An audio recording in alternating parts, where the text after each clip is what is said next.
Greetings, mortals. I am Nathas, the ruler of the underworld, and today we will be reacting to the newest chapter of Four Knights of the Apocalypse, chapter 119, titled Clash, Clash, Clash.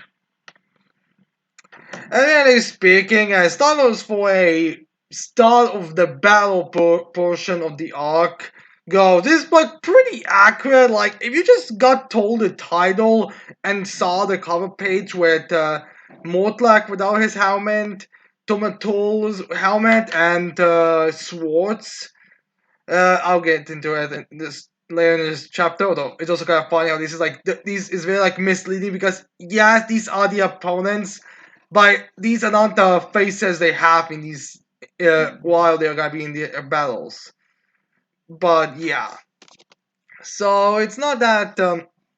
So yeah, I feel like we could have all kind of assumed where this is gonna go. Like maybe you could assume they're actually gonna be fights with these guys, but it's not like they don't do anything. Like they are actually striking attacks at them this chapter. But yeah. Anyways, let's get into this chapter finally. As we have more like telling, like we have like one of those like we had in one chapter previously in this way, so we're gonna have like a slightly different but more or less the same way we start for this chapter. So we have Mordlek telling Percival of the Four Knights of the Apocalypse, I hereby challenge you to a one-on-one duel. As we have Percival, I guess, triggering Mordlek's magic here, as we have him telling Mordlek, alright, I'll accept your challenge. Is there Mordlek, well, Mordlek, huh? As we have one telling, saying to him, how nice to hear. As we have Roseback going into a cloak because for some reason for not the armors in Saturday Since World have like extra pockets or something in them so they can keep stuff like swords in them. As we have Roseback like dropping her helmet as she's like running a bit towards and forward as she throws him his sword back as Roseback's like, Percival, take this! As he grabs his sword, as they have all of them be like, wait, is that the personal sword? They're actually going along with that name. They didn't change it. I guess you should be complaining as we see it. So yeah, she kept it hidden the whole time. So yeah. As then we have Percival be like, why are you giving this? So I guess even they are like surprised by it. I guess they, as much as they complain about them stealing in the first place, or getting it by stealing as thanks for saving her, they're still surprised they actually have some clothes on her. As they are more like realizing that so immediately, or the handle at least, and she's in more like Rosebank, you, as then he immediately gets sucked away. As I guess his little challenge thing kind of backfired this situation as Mordlek's getting sucked, as then Percival will also get sucked in, as they're like, huh? As they're like all getting this like weird swirling, transporting to a different dimension thing. As we have Percival Platoon be like, Percival! As I guess Donnie is trying to snap Percival down or something. But regardless, we have them like kind of, swirling together until they just disappear. And she's just like, they're both gone! And Zero also like, where did they go? As we have Percival opening up his eyes as he looks around, then he sees like a statue where he sees a bunch of the characters. Like we see Gawain, Percival Platoon, Tristan's Platoon. I'm trying to see if we also see Gilda, Zeldris. I think some of the demons, Hendrickson, Varghese, and some others. I'm trying to see if there is Cheon here, but I don't think he. Or Melios as well, but yeah, I'm trying to see if there's Melio the Cheon here, but I don't think he is. So I guess even Percival doesn't view Cheon as a friend because, like, legitimately speaking, why would he view him like this? Which if because Gawain is here and he has even less interactions with her than anyone else. So yeah. as he's looking at that statue. It was like, what is this? As then we have Mortlak kind of giving us an explanation. As Mortlak's like, the monuments behind both of us represent what we shoulder. As then we see Deodra, and that's the only thing that's behind Mortlak, which is interesting because, like in this shot here, we see when all these characters that Percival has, including like he has like anyone who has impacted him in some way, even like in the most tiniest ways. Since we even see like the two demons that were, just like barely any talk communication with there. So these are like a very broad stroke. Yet behind Mortlak, it's only Deodre. Not Ironside, not some Chaos Knight. Like remember, you could have like random knights and we would not really care that much. Yet Deodre is the only one he actually holds dear. So this does raise the question exactly why is the Deodre the only one he actually holds that dear. I mean, it's possible that Mortlak has like a bit more like a more mature kind of view on it. Like he takes when he says shoulder, like it would be a small number for a few of them, like the most important ones. While Percival shoulders so many of the people, so quickly he considers them that it does not really matter. That he would just have like a lot more than Mortlak who holds only the ultra really dear. Like he probably does like has some kind of positive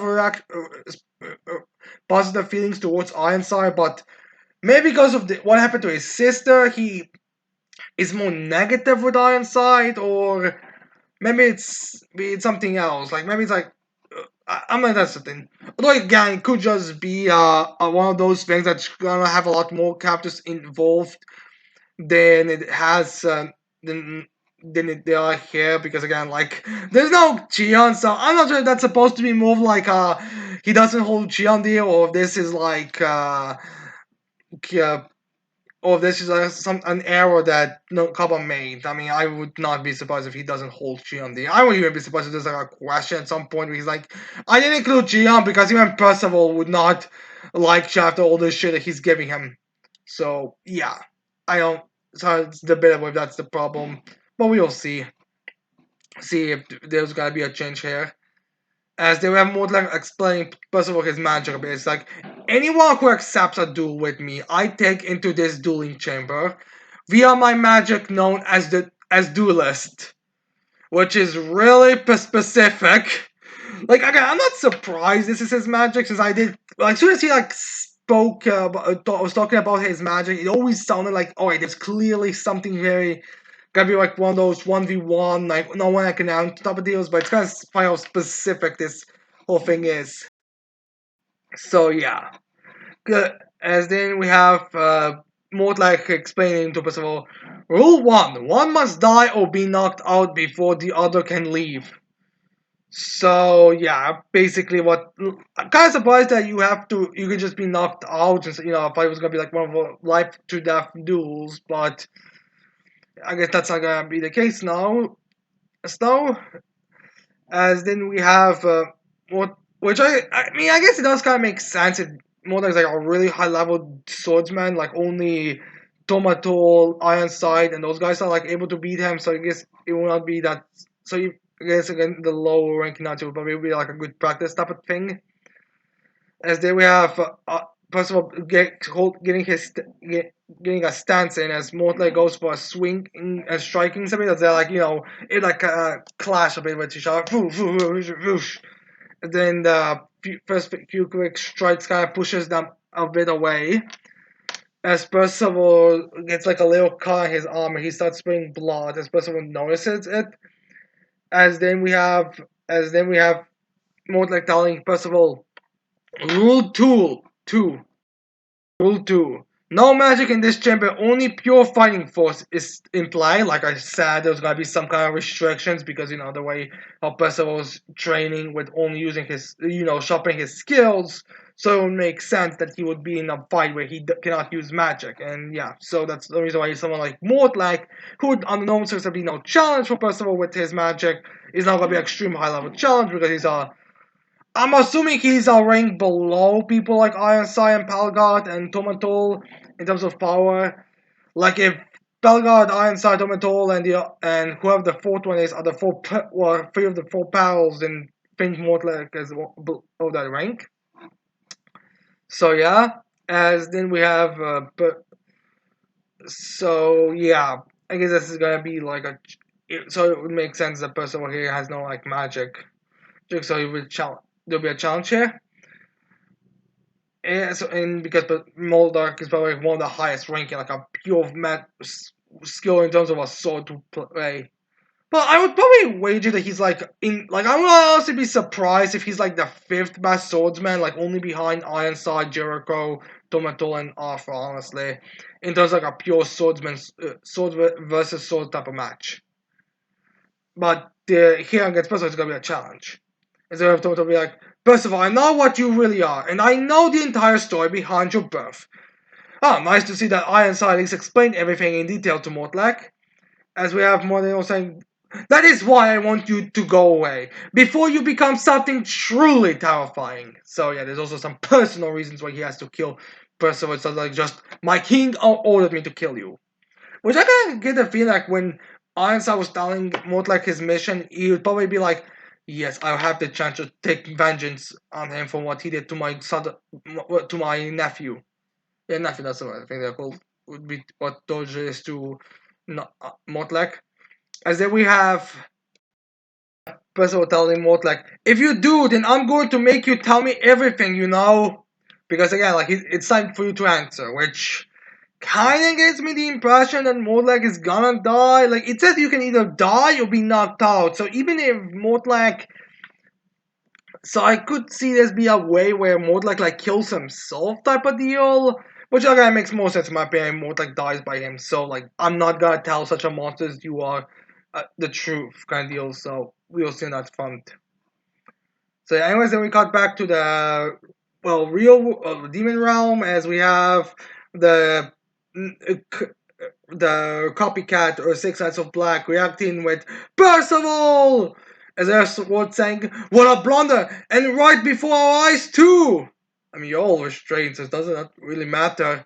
As we have Swords telling, looking at the Chaos Knights, they're like, "Damn you humans!"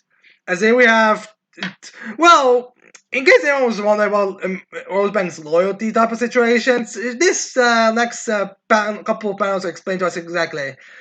Now, since now that Percival, the guy that saved her life despite being an enemy, has left, no one here is someone she could consider at least nice or at least an ally or something on those lines. So now it's time for the good old Chaos staff to come out with Rosebank getting evil-eyed with us, and she tells them all, we could say the same for you. Since again, like, why, like, I'm assuming that most people in not Camelot have, like, very negative, like, feelings to demons for what they've done in the past, and that's basically what they're using now, like, damn you demons, basically.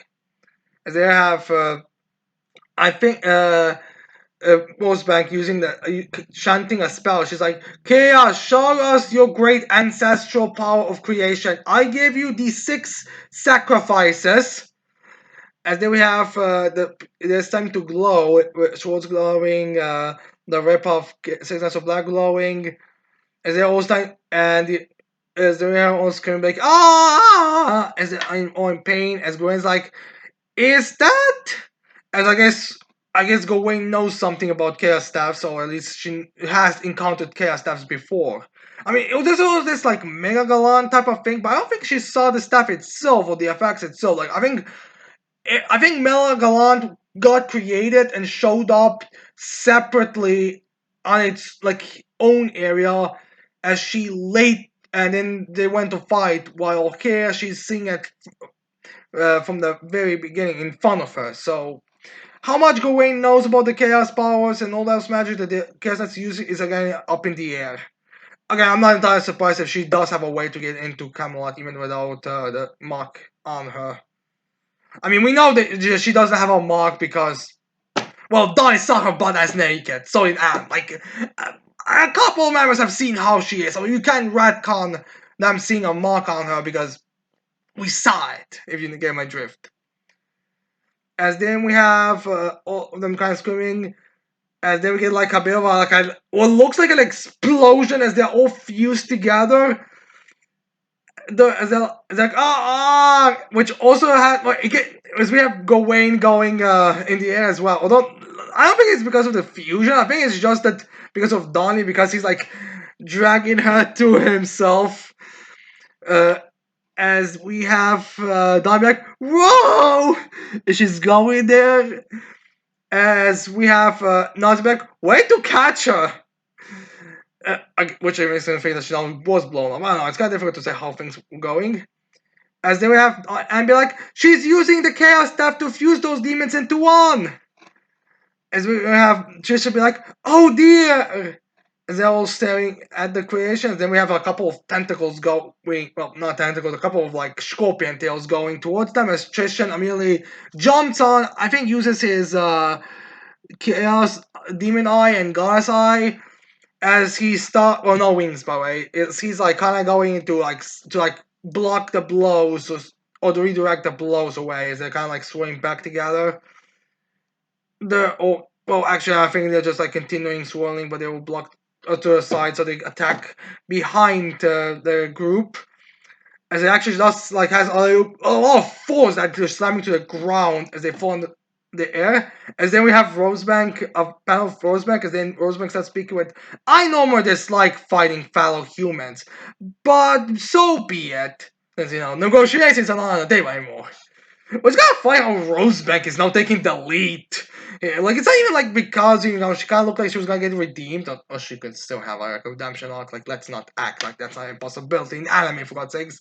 But it's like, the fact that she might not even be an illegal adult is why this is hilarious. Like, this is a 15-year-old or 14-year-old girl taking the lead. And there are like 4 other Chaos Knights there. Like, one of them, I think, was even like shown pretty early on in the story, the 3-headed one. I think was like in that meeting. Like, maybe I need to check again, but yeah, that it's kind of weird how just kind of let the lead know. Is there ever was saying, no, show us the power of your chaos, almighty testament beast. I guess that's the name of this creation. And then we get like a slow on revealing it, as we have this beast that's like, let's see here. This beast seems to be about like 10 fully grown adults or 4. It's like, we have that giant guy, the big one, who seems to be like about the size of her well, I want to say about the size of the to this beast's knees. As then, like, yeah, I would say like about 10 of these guys, the guy with 3 hats.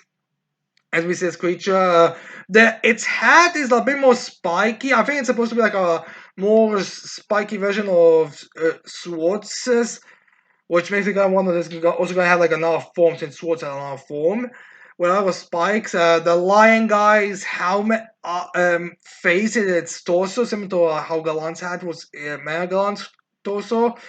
The mouth seems to be from that guy with giant mouth. There was like a giant blade, I think it's I think they're called long swords. As then we also have like a lot of like a pretty cool combination, honestly. And there's also like those spikes were actually the tail, so I guess the woman's whip was used as a tail piece. Kind of unfortunate that like she's like the one gets like the least amount of screen time, but but her contribution to this monster is just the tail. Maybe the hair as well, but I think the hair could also be swatched. So yeah, it's kind of funny. As then we have like all of the Chaos Knights just kind of moving forward as well. Like, yeah, actually, guys, it's kind of hilarious. So Rosebank is kind of the lead now. Not leave it, not we got the Rosebank. So yeah, it's gonna be like a proper fight. Which I'm not surprised that we have this giant monster. It's just that I kind of was wondering why didn't they already fuse them beforehand to have sand, but I guess maybe they didn't want. I guess they want to first just traditionally fight and then go on their way. But what can you do, I suppose? And then we cut back to Lancelot versus Domitol, as we have Lancelot and Domitol being in the air. As Lancelot, I guess, well, as we have like spring the air, as then someone in a Japanese shoes or footwear hits the ground. As then on the opposite side, we have Domitol hitting the ground as well, as he kind of gets like slashed back a bit. As then we have Tomato's helmet, and we get 3 arrows in the right in the straight of the helmet. As Lancelot's in his fairy form, as I can see, instead of like hitting a floor, he decided to be able to fly, so he immediately able to grab the weapon, so he could well his arrows and everything, so he could take down the helmet as quickly as possible. But the helmet and the clothing and everything just kind of drops down as Lancelot starts to speak as he transforms back to his normal state. As he like, fine by me. That armor just hinders you anyway, doesn't it? As then we, yeah, the logic of anime. Armor makes you weaker. Although I guess suppose if you're in quick base fight, you'd probably want to fight like in lighter outfits. But still, it's kind of funny to think that the armor is the hindrance. As we have this mysterious, obviously samurai-based character trying to speak with. So, you're Lancelot, the one who defeated my master. They've acknowledged that Lancelot defeated Arthur, which is like hilarious. Like I know the defeat was kind of like one of those like Big Mom lost to Law Kid type of deals where it's like, I mean, how fair of a defeat that truly is when you break it down. But it's still like one of those, like it's still funny that the fact that we're barely over 100 chapter marks, and we already have like the main villain be defeated by one of the characters, and he's supposed to be defeated by all of these guys who are all gonna be even closer in power later. As when Ashton saying, well, the samurai saying, I could tell the moment you parried my opening strike, and what's more, I can tell you're still not seriously trying at all. So yeah, trying to like hype him out even more. As there are lots of like, yeah, you too. So what's your name? I guess Lenzo doesn't know about Nanashi. As then we have Nanashi saying, some call me Tommy Newton Tall, but I abandoned my real name along with the master I once served. You may call me Nanashi or No Name, which I think is what Nanashi means, like no name. And then Nanashi tells, that's what fits me the most. So yeah. As then we have Lance being, fighting you out to be fun. So I guess this is gonna be a bit more of a closer high level battle. As we have Nanashi saying, Nanashi sought instruction from my master Arthur. Prepare to battle. Now, I think this master that he's referring to, one is his previous one when he was a goddess clan member, and the other is Arthur. I think these are supposed to be two separate characters. Because he also says that he abandoned his original name, so he abandoned his real name. Which I also mean that Tomatol is not his real name. So, yeah, he's falling off right now. And consider the fact that Nuru's a goddess, it doesn't. I guess now we gotta get a bit of an explanation on exactly why Nanashi falls off, even though he wants to eradicate the goddess. So maybe because he has no wings, he kind of like ripped it to like abandon his goddess clan roots, kind of deal. So yeah, I'm guessing we gotta get explanations on some of these things right now. Although I am curious if Tomato is going, well, if Nanashi is going to be defeated or killed here, because again, you'd think he'll be a bit more of a major character, so I could see him escaping, but we'll see at that front. Like maybe he's gonna be called back or something. We have to wait and see. And then we get to the final page of this chapter, as we see like also that we see that Nakaba wasn't able to finish this chapter because we get like a bunch of white out. Like first of all, the platoons aren't even fully colored, and the giant beast is not even like doesn't even have its legs shown yet. So yeah, we have the three battles this arc as we finally get to them, which I think again took for a while. We have Percival and Mort like into our swordsman versus swordsman duel. Hopefully, that's was able to teach Percival something in swordsmanship skills. We have everyone versus the Beast and the Chaos Knights. Well, and we have Lancelot versus Nanashi. So yeah, the way I expect the Percival versus Mortlak fight to be the last one to properly end, although I feel like it could probably end all about the same time. Then we have Platoon versus Chaos Knights and that. This one I kind of feel like should be the last one to really end, not just because of the level of difficulty, since like okay, to be fair, it's kind of difficult to say how full power Trisha was going against Swords, but between him being there and Swords and the other ones being used, I feel like he shouldn't be able to. Although I feel like it's being implied that these guys are supposed to be weaker than Melascula and Gallant at least were in their prime, so I kind of question if this creature should really be able to defeat, be able to challenge for Tristan. We have to wait and see. And to be fair, I mean, I don't know really if Gawain will participate. Like, I could totally see this being something like none of them can actually remove these spells because it's magic that's restraining Gawain. So we have to wait and see if she can participate. Maybe she's gonna give some pointers or something. I don't really know. And we have Lance of Sanashi, which is also gonna be like one of those cool characters fight, like Star and Kyoraku from Bleach kind of deal. So just expect that like this is gonna be like the over the top cool looking one. So yeah, end of chapter. I could see the next chapter being like either all three of them will win. Like I could honestly see a couple of chapters when all three of them kind of have like little moments where they fight until like that one chapter where they finish their battles, where it's gonna be just one of these, focus on just one of these. So we have to wait and see how these are gonna end. But yeah, anyways, I hope you like this chapter reaction. I hope you leave your thoughts on this chapter in the comments below. Don't forget to leave a like, subscribe to this channel for more videos in the future. And with that said, I cannot wait to see all of you mortals next time. Goodbye.